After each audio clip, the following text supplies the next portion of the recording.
James the Second Best.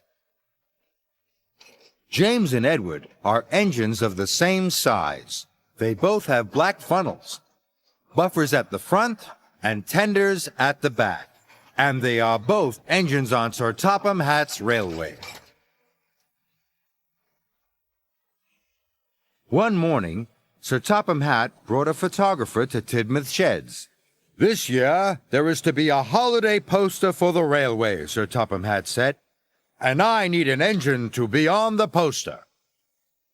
All the engines were very excited.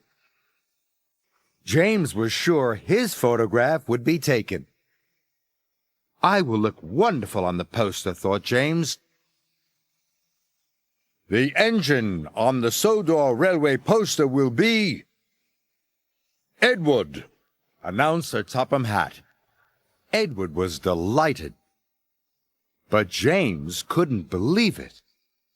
He was sure a red engine would be just the thing for the poster.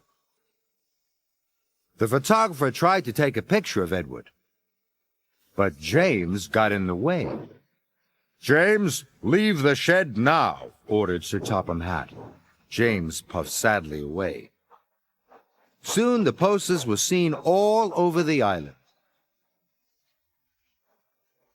But James still wanted to be the poster engine. "I wonder why Edward was chosen instead of me," James puffed. "Because," huffed Henry, "Edward is always gentle with his freight cars." "And he doesn't mind doing the dirty jobs," puffed Percy. "And he's always on time," chuffed Thomas. James was cross. "I can do all those things too," pouted James. "I'll show you that I'm good enough to be on the poster." And he chuffed away. The next day, Edward and Thomas were working in the yard. Edward shunted his freight cars softly and smoothly.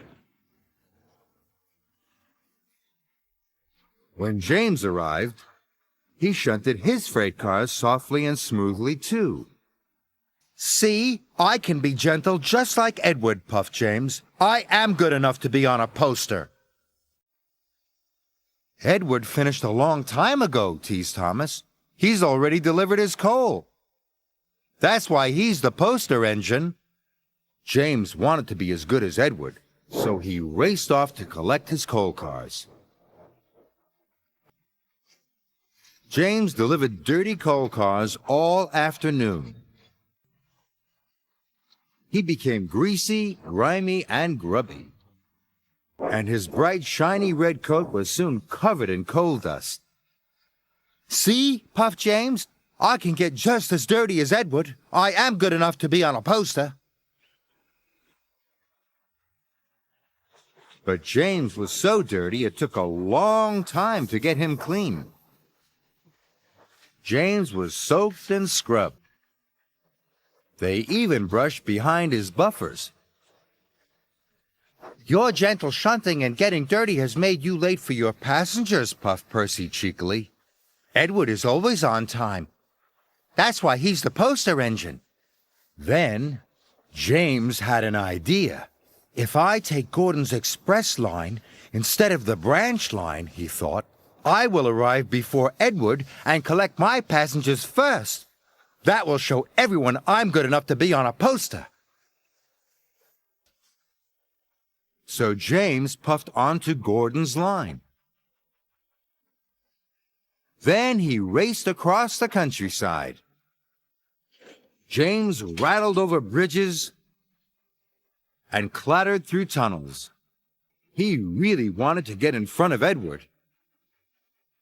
James puffed back onto Edward's line.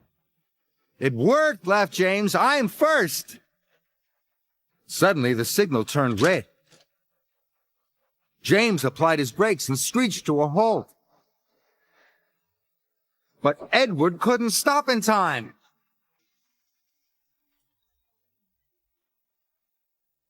"Sorry," puffed Edward. "I didn't have time to stop."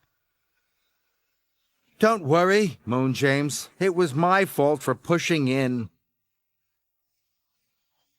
You're finally in a poster, chuckled Thomas. Maybe you are good enough after all. But James didn't feel very good. He felt very silly.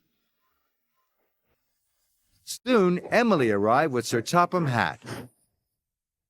James, your racing around has caused confusion and delay, Sir Topham Hatt said sternly. Yes, sir. Sorry, sir. James puffed sadly. Edward, your cylinder has been damaged. You can't take the children to the seaside today.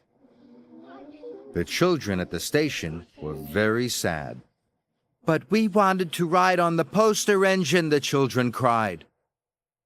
James felt worse than ever.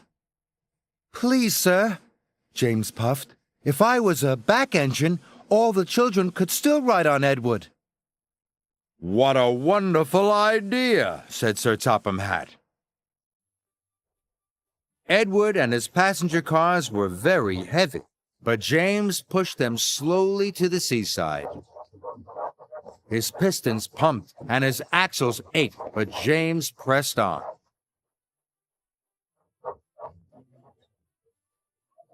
They stopped along the way to pick up more children.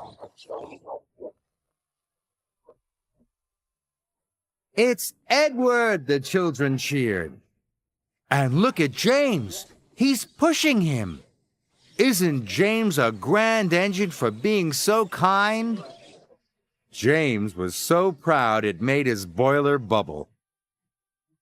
He felt more useful than he had ever felt before. Even though you weren't the engine on the poster, puffed Edward, you are still really useful.